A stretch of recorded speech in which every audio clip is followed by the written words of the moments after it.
abstained from a United States-sponsored UN Security Council resolution that hit out at Russia for its invasion of Ukraine. Explaining its decision, Delhi says that it has regretted the path of diplomacy being given up and that there must be a return to it. Street fighting has reportedly broken out with Russian forces in the capital Kyiv, which was rocked with intense gunfire and explosions overnight. Now, Ukraine's President Volodymyr Zelensky has pledged to not surrender and to continue fighting to defend his country. The Russian army has stated that it has taken control of the Ukrainian city of Melitopol and has targeted the country's military infrastructure. The US says that it will now sanction the Russian President Vladimir Putin and Foreign Minister Sergei Lavrov. Meta, the parent company of the social media giant Facebook, has barred Russian state media from running ads or monetizing on its platform. Meanwhile, internet connectivity in parts of the Ukraine has been badly affected, particularly in the south and eastern parts of the country. But what we can actually do at this stage is give you an idea of some of the areas where the fighting has been taking place, but also mark the areas from where Indian students can actually get out. Now, on this map, the areas which are marked in red are areas which Russia has controlled at least completely in 2014 when they took over Crimea in the south, and parts of Donbass backed by Russia. That also took place in 2014. But there has been fighting now in Crimea, in Donbass, in the Kyiv area, the Chernobyl area. Let's have that up full frame. And some other areas as well, Gostomet, Kharkiv to the east, Odessa to the south, Mykolaiv to the south as well. So those areas have seen a great deal of fighting. But in terms of the border crossings, the areas where Indian students are now getting out, those are all marked in yellow to the west of Ukraine, near Lviv, which is on the west of Ukraine, on the border with Romania as well. So Poland and Romania are the main exit routes through which Indian students can get out. But getting to these border areas is a problem. Once they are there, it becomes a great deal easier because the External Affairs Ministry has got officials positioned over there and they are helping facilitate their further travel to India after they cross the boundary into Poland or to Romania. Let's take a look now at some of the top stories, the top developments in terms of international reactions to this continuing crisis. India is deeply disturbed by the recent turn of developments in Ukraine.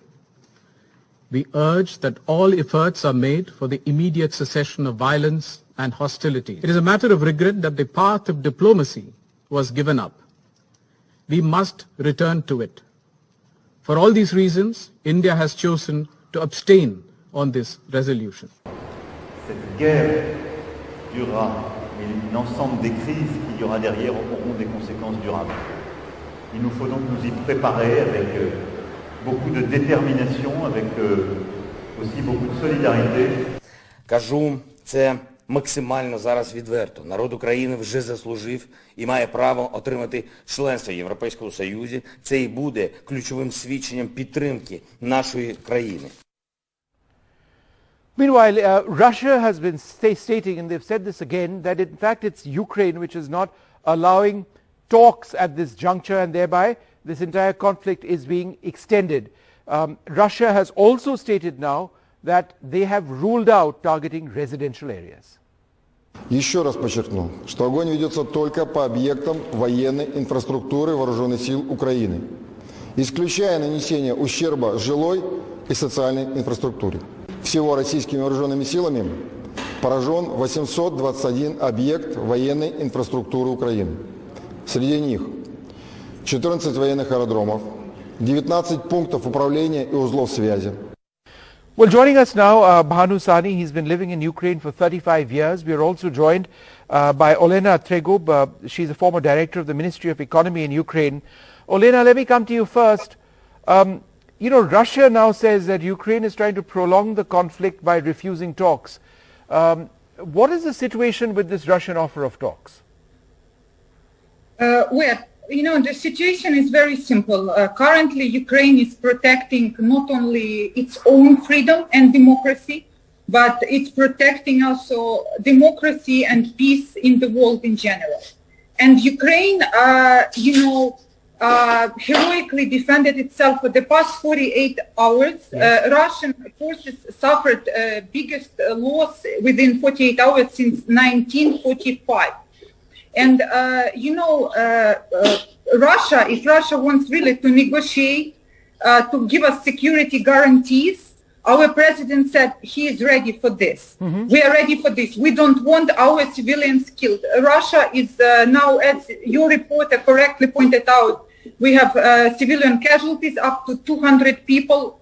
And, Russia is almost openly threatening to come to Kyiv and kill our president, democratically elected president. And I just call for, Indian people to support Ukraine, because you are the biggest democracy in the world, and we are the biggest democracy in Europe. And this is what we have in common. We have to defend democracy and our right to live a free life and make our own choices.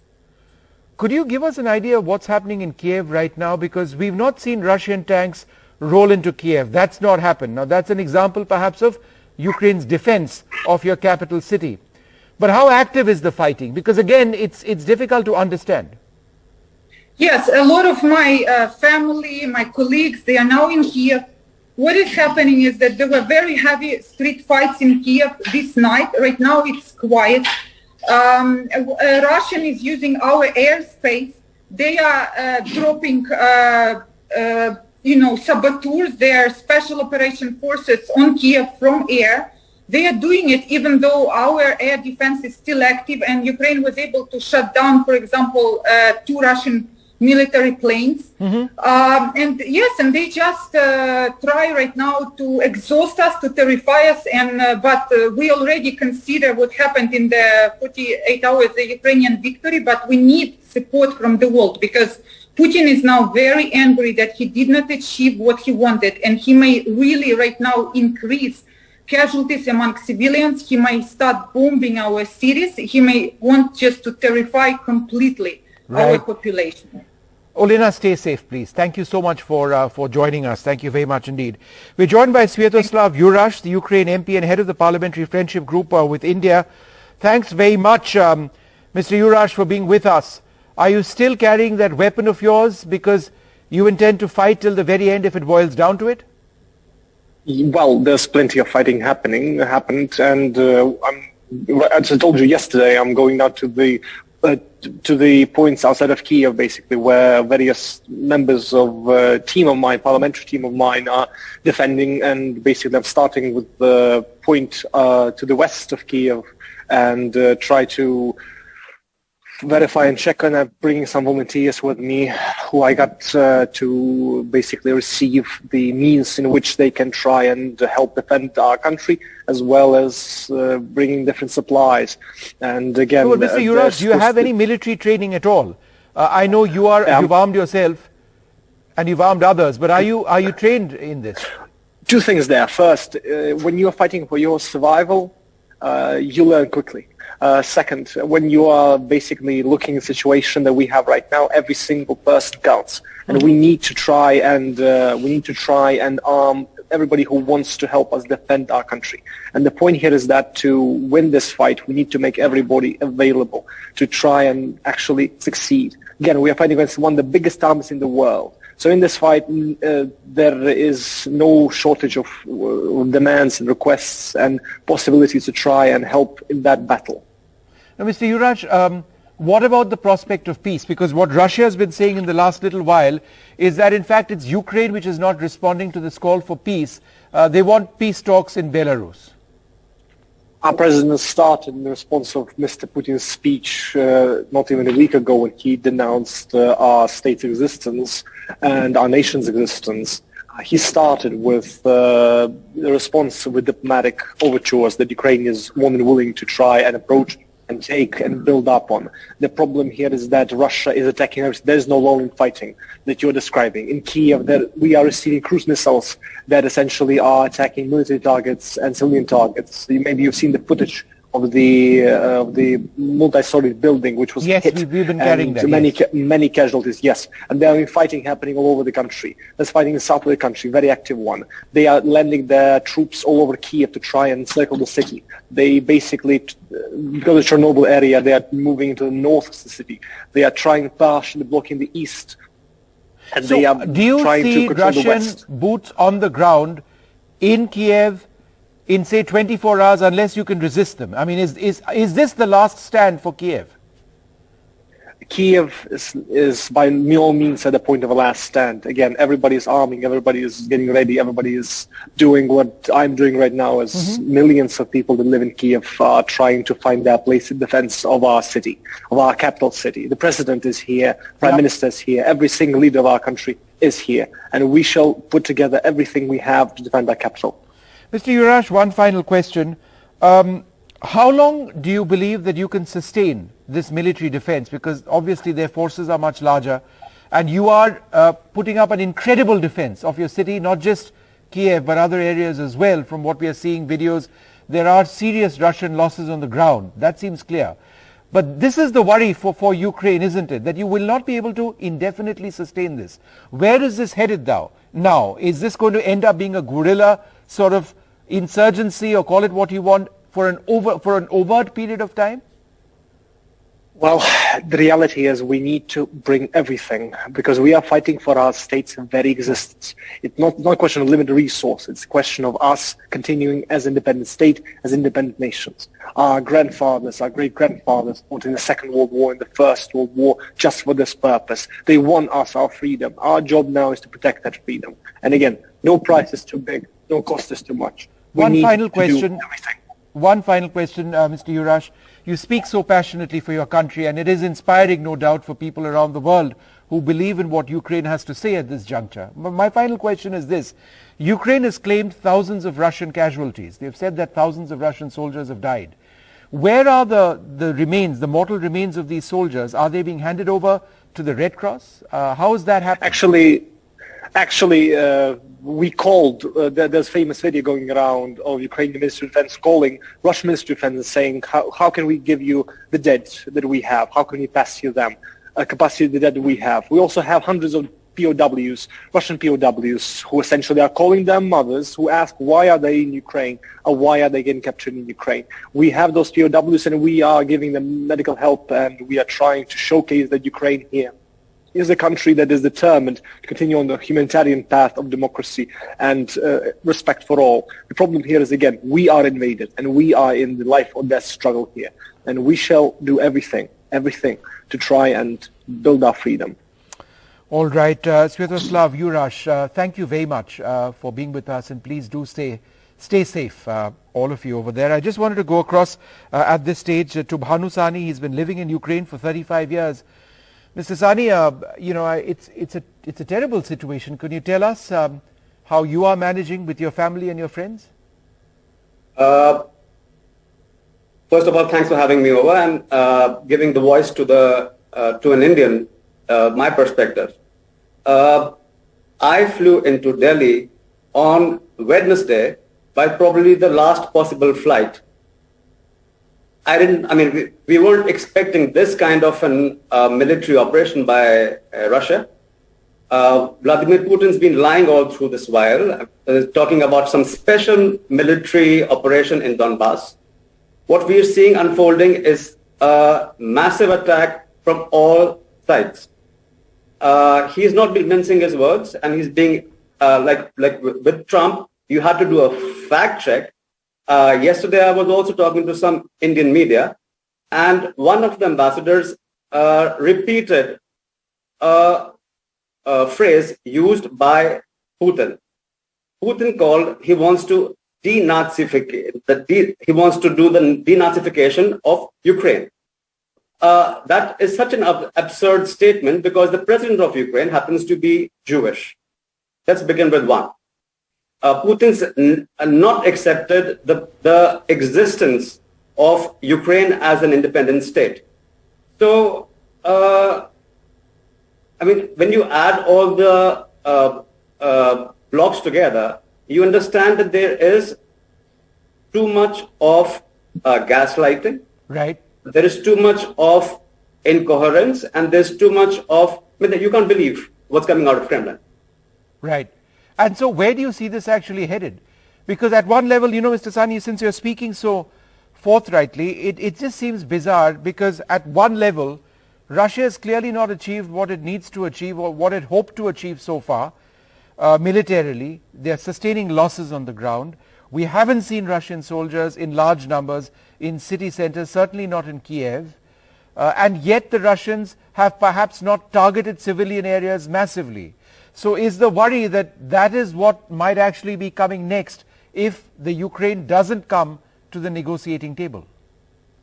For negotiations to happen, there has to be a clarity about what the negotiation is going to be about. And it has to be consistent with what you offer and what you deliver and what you speak. That's one.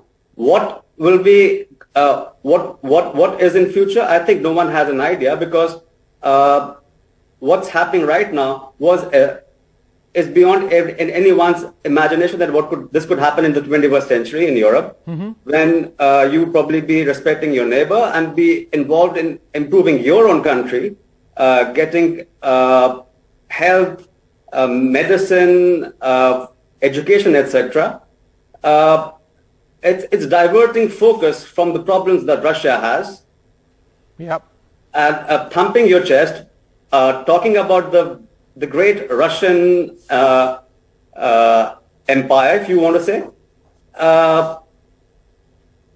It's sad, because Ukraine is a democracy. Russia is not. It's a totalitarian regime. Yeah. All their opposition leaders are in the prison. Yeah. Boris Nemtsov was very conveniently shot dead near the Red Square a few years ago. Right. Navalny is in the jail.